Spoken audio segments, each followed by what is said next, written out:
Hello and welcome to the Story Behind the Stories, your weekly look at the pages of the Neepawa Banner Press. I'm Eoin Devereux, news and sports reporter with the Banner Press. Thank you very much for taking a little bit of your time to spend with us. I'm joined this week by Kira Paterson, news reporter with the Banner Press. Kira, good to have you here. Yeah, good to be here again, I guess. Yeah. Well, you and Casper held the fort down last week there. Yeah, we managed to make it through one without you. I don't know how we did it, but we did. Man, I was hoping I was going to be able to escape from this, but no. After a week's vacation, they got me back in the chair, so. He can't escape. He's stuck here. That's right. But it's a good place to be right now. It's a good place to be stuck because there's a lot to talk about. There's some very interesting things on the pages of this week's paper.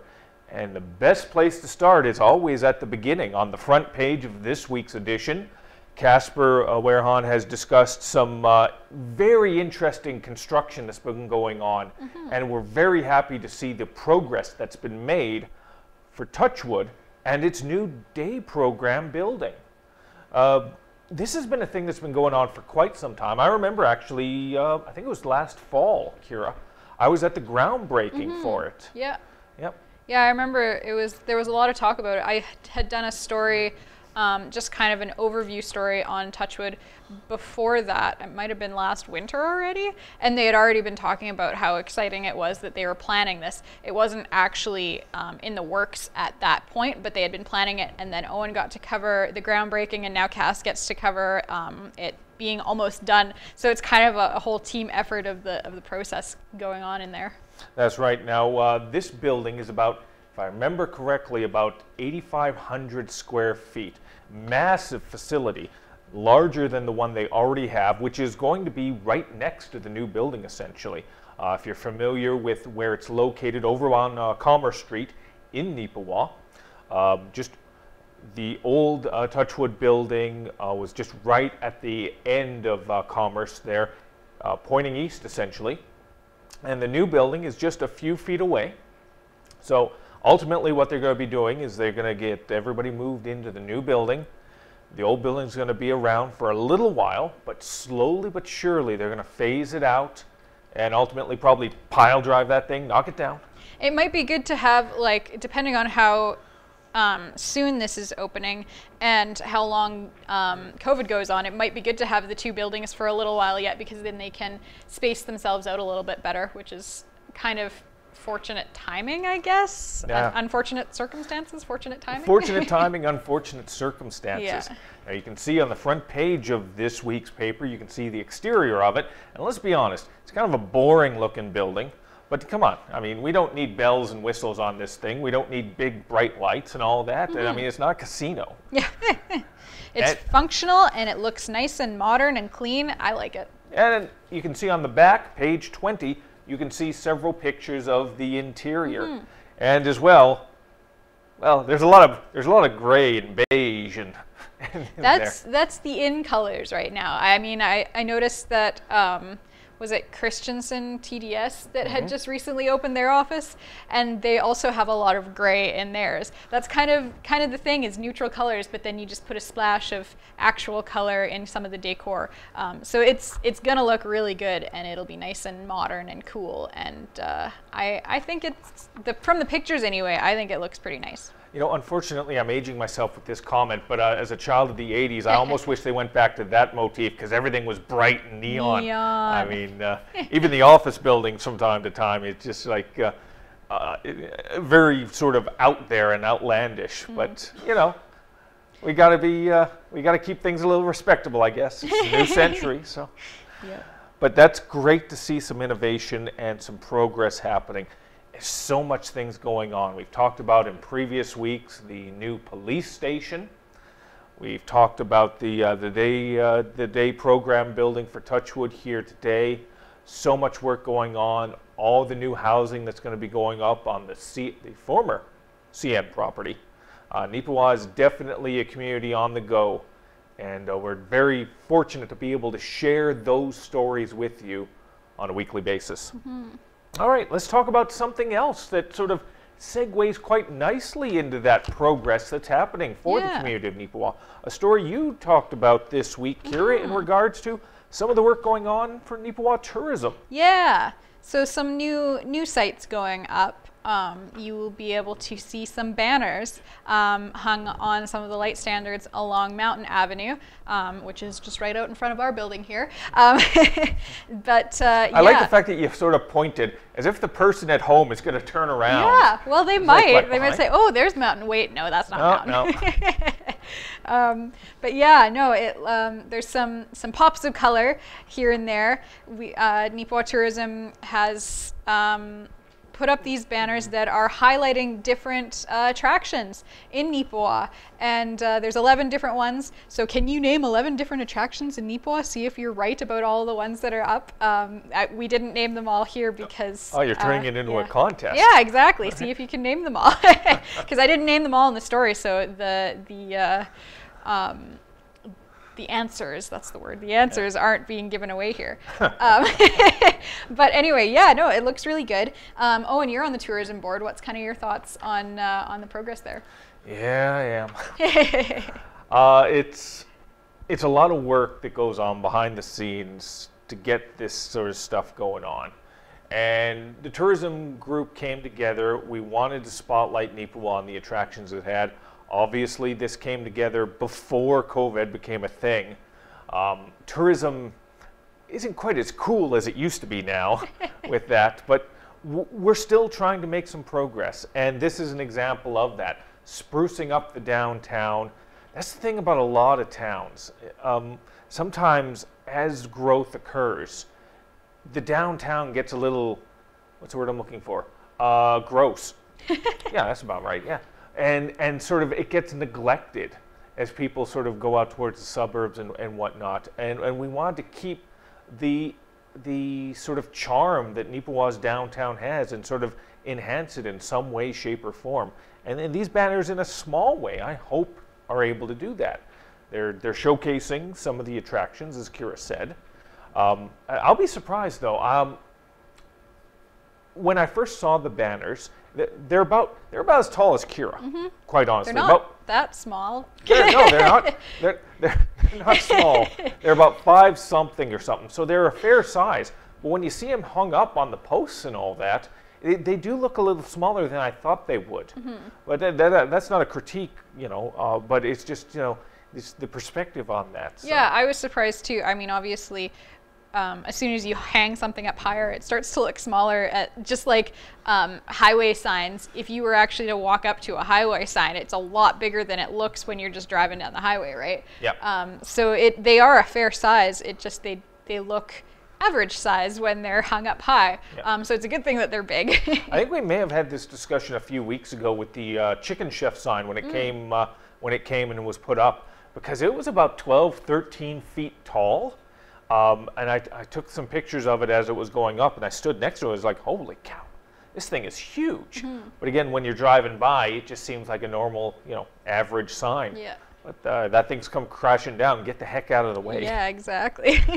Yeah, and you're going to be hearing a little more from tourism over the next couple of weeks. We've actually bought some advertising in the Banner and Press, and we will be doing purchasing some advertising on NACTV as well. Ooh, in big the spenders. near future. Oh yeah, it's amazing. Yeah, it's wonderful when you can get some grant money and spend it. Yeah. True. And we're going to be letting people know what's going on with tourism, because we still want people to come to Neepawa, but under the circumstances of COVID, we understand that it's not going to be tourists as we used to know it. People from Saskatchewan, people from Northern Ontario, people from the Midwest of the United States, they will not be coming to Manitoba, and they will not be driving through Neepawa for the most part. So we're going to be doing sort of an interprovincial type tourism endeavor. Hopefully, people from Dauphin might come down for a visit, and hopefully people from Morden Winkler might come over for a visit, and hopefully when the summer comes and you have a little bit of time to go out and about, hopefully you'll do the same. People from Neepawa hopefully will take a trip out to Morden Winkler. It's a beautiful area. Or over to Portage La Prairie to check out some of their features. We're all sort of, in a way, working together on this and trying to sort of keep tourism alive and keep it safe at the same time. So that's what we're going to be doing with some of our advertising, just sort of explaining to people that's what we're going to be doing. And also explaining to people as well. This is a story we actually did at the start of the year, where it was suggested that we put the new tourism logo and make it the town of Neepawa's logo. People didn't want that. They wanted to keep the tradition of the cornucopia for the town of Neepawa logo, so they've decided to do that. But if you see the tourism logo everywhere, don't think, oh my God, they replaced the town logo. No, no, the town logo still exists. It's still a separate entity. It's still on all the vehicles, you know. This is just the tourism endeavor, just something a little splashy out there. So we can have two logos. It's okay. So don't worry. The cornucopia is still alive, and it's still out there, and it's still on all the trucks. Yep. So. And it's still on the Welcome to Neepawa sign that I don't think says welcome to. It just says Neepawa, land of plenty. Yeah. But yeah. it's still on those signs, and it's still on, it's on the town office building now, right? That's right. Yeah. Newly, a few weeks ago. We had that on our front page a little while ago. Yep, yep. The black and silver. Yep. Yep. When the sun hits it in just sort of that certain way during the day, it blinds you. Mm-hmm. But it looks good, and it's great to be able to see that type of work going on. So that's about it, unless there's anything else you want to add on your story, Kira. No, I don't think so. I think, I mean, there is going to be more coming up.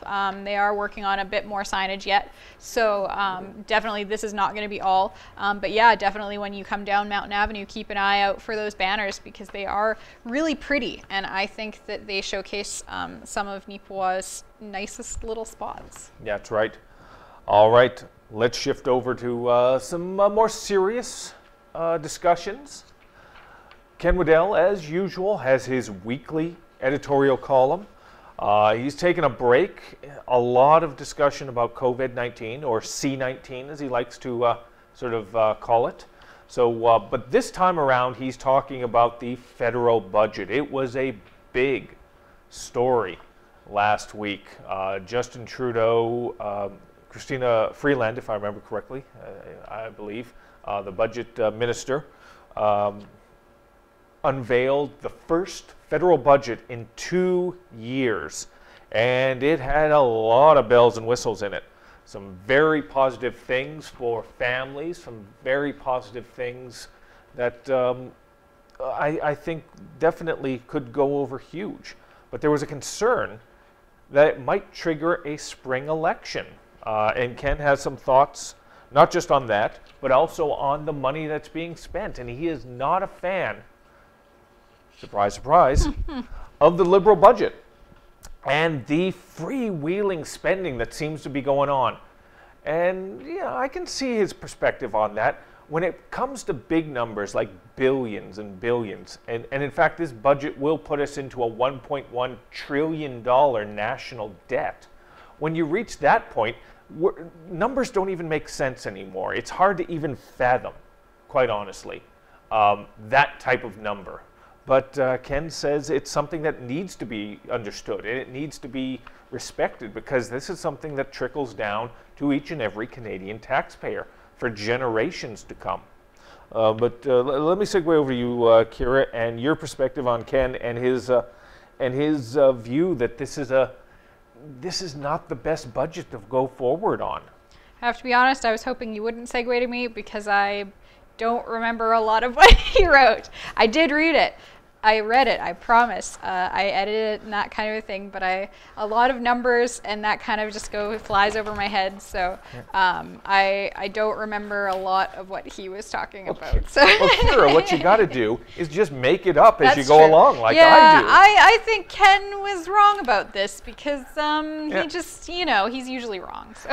You know, you use a couple keywords, perspective, you know, ratepayer and all that, and people think you know what you're talking about. Something about mill rate, I don't know. Wait, no, that's not in this story. Exactly, exactly. We'll get to that story.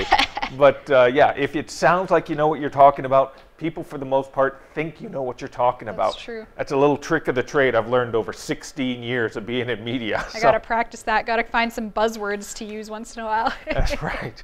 But yeah, Ken talks about he doesn't think this is going to be a budget that brings the Trudeau government down. The NDP has no desire whatsoever to go into an election right now. The Conservatives don't as well, and he feels like they don't have the leg to stand on, quite honestly, to be able to trigger an election and to make progress in terms of their candidates. So he feels like it is going to go through. He's not a fan of it. He understands there needs to be spending, but he feels as though there's too much fat that he thinks could have been trimmed. But that's his opinion, and he's entitled to it. And if you have an opinion, we always love to hear from it, whether it's about Ken's column, whether it's about my monthly column, whether it's Kira's articles or Casper's articles, or if you have story suggestions. We love to hear from you. So you can always contact us on that. Just don't use any curse words. Don't be mean. We got a letter. I won't spoil it. We did get a letter that was a little surprisingly sort of straight to the point about a columnist there. I'm not going to say what. I'm not going to say who.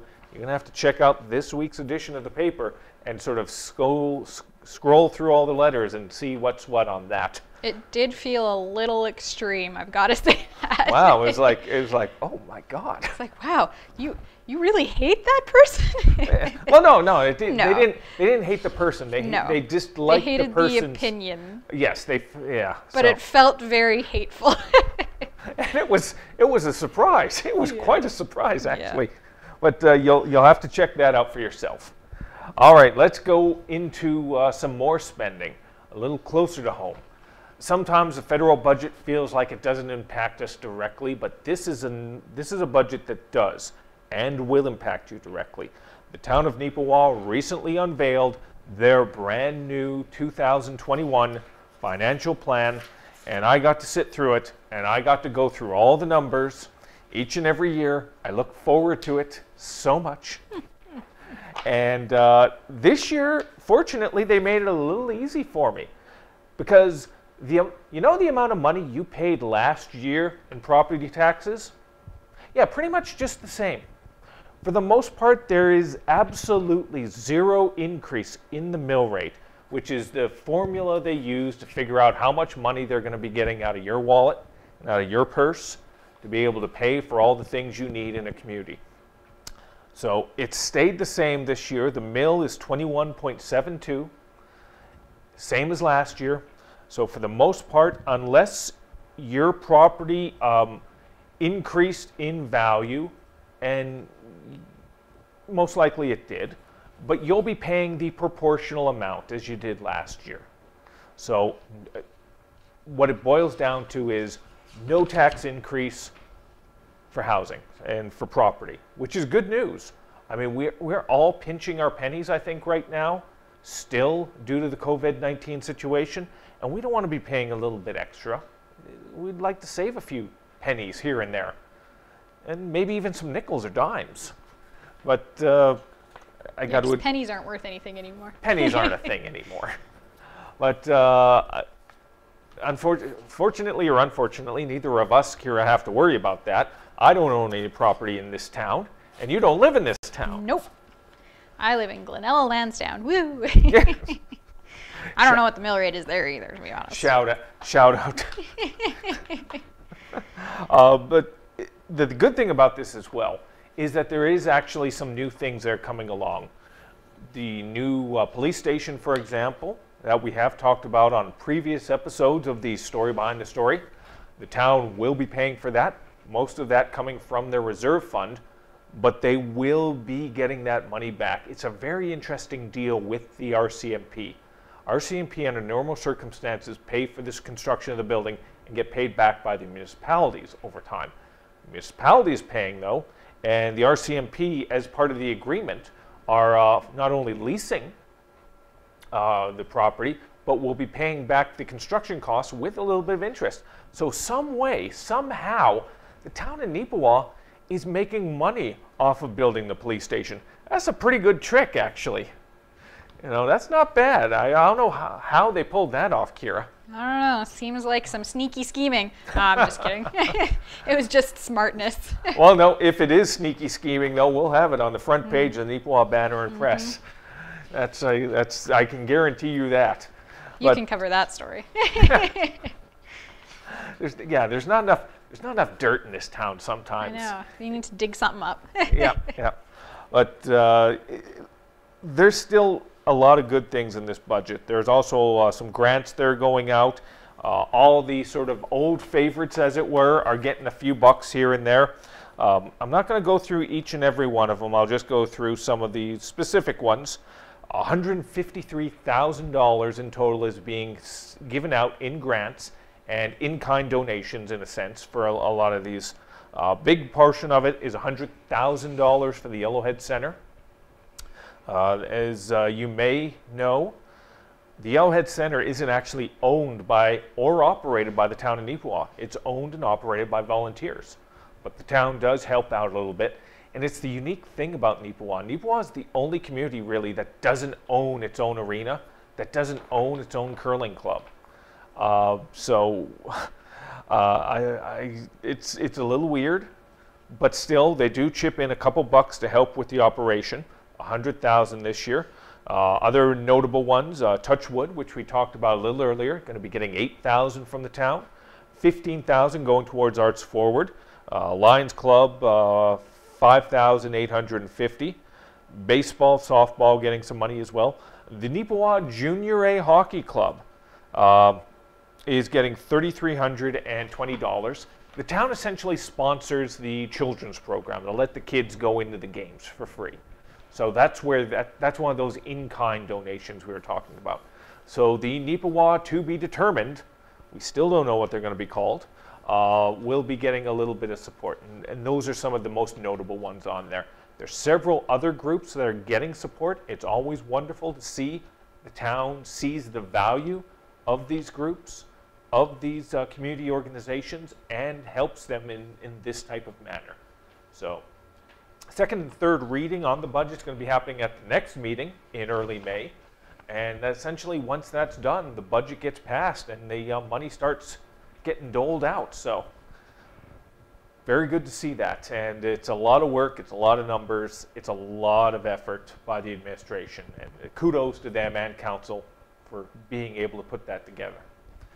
So that's all I got to say on that. So we can segue over to something else. Oh, God, more council. I'd forgotten about this. Always councils. I'm not going to go too far into this one because I'll be honest, I didn't attend the meeting in person. I just went onto their website and checked out their meeting minutes after the fact. The town of Minnedosa, they're going through their budget process as well. And actually, they're a little ahead of us. They have approved their budget now. It is finalized. They went through second and third reading on it and got it all looked after. I don't even remember what page that's on. Page 7. Page 7. Thank you, You're Kira. welcome. Yep. I'm good for something sometimes. You bet. So that's all looked after. Their big spending item this year, they're going to budget just over $11 million. And our big budget item was the police station, as you know. Their big budget item is a brand new arena. I mean, I'll be honest, I wish we could have a brand new fancy arena, but you know, those things are pricey nowadays. They really are. It's true. Like theirs, I forget the amount, but it's, even for a basic bare bones arena, it's like $8-9 million nowadays. Wow. It's like, oh my God, no. Yeah. Theirs isn't going to be that much, but it's going to be suitable for their community, what their citizens need, and great for them moving on that. And I keep telling town council, you know, you guys got to start saving your pennies on that, because one of these days, the Yellowhead Center is just going to drop.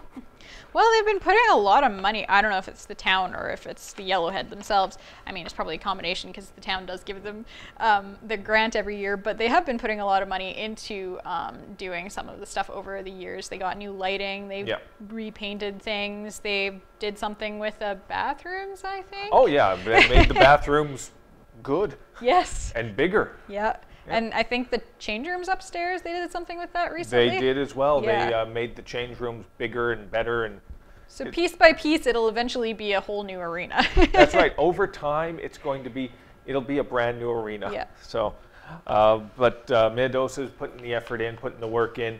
doing some road work as well. Obviously, that's something they have to take care of. They were hit so hard by that flood last year that it did do some infrastructure damage to some of the sidewalks, some of the roads, and they're looking after it this year and making sure that in the future, if there is a flood like that, and hopefully there isn't, it'll be able to minimize the impact next time around. So that's on page 7. All right, just one last one here. Casper Wehrhahn tuned into Stride Credit Union and their annual general meeting. They had a couple reports there. It's really dry, not Casper's writing, but the actual sort of AGM.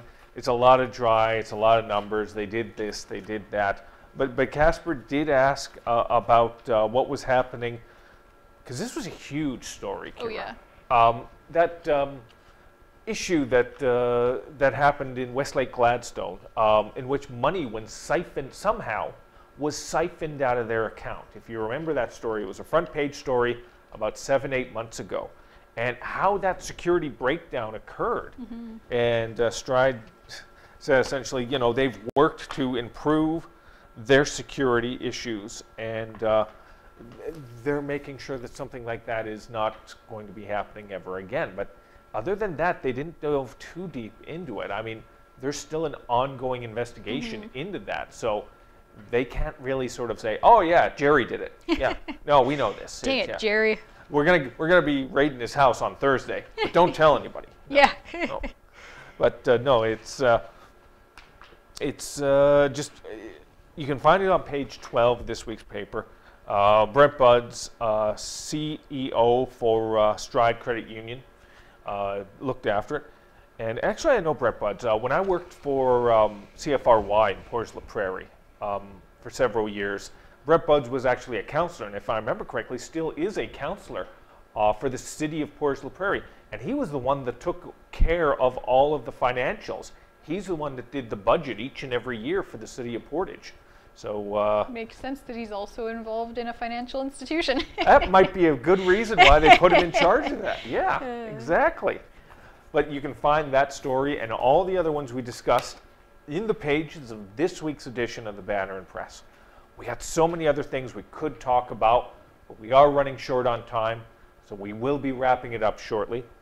But first off, Kira, thanks for sitting in and walking us through, as usual. Yeah, I mean, I only had the one story this week, so I was kind of asleep for the rest of it, but you know. Well, I had no stories last week, Yeah, but true. I was on vacation. I had an excuse. You had What's an yours? excuse. I mean, I had 2 stories in the paper, but only one of them you thought was important enough to talk about today, so. Oh, yeah, true. So that's not my fault. That's on you. Hey, yeah, well, again, every time we got sports, when sports is a thing, usually those things get cut as well. That's so. true. But that's why you got to pick up a hard copy of the paper and find all this information. And you can do that, or if you're unable to, you can find it online at mywestman.ca. And if you want to be able to sort of give us news or give us suggestions, you can contact us at 476-3401 or at news@neepawabanner.com or pages@neepawabanner.com. I'm tired of getting all these emails. I spend half my week going through emails. So, but you can, make Kira do some of the work, at pages@neepawabanner.com. Or if sports might be a thing again, you can contact us at sports@neepawabanner.com. We just want to hear from you. That type of communication is very important for a community paper, and it keeps us going. So we appreciate it. Whether you agree or disagree with us, we appreciate the communication. And we appreciate you taking a few minutes each and every week to sit in with us here on NAC TV and the story behind the stories. Have a good day.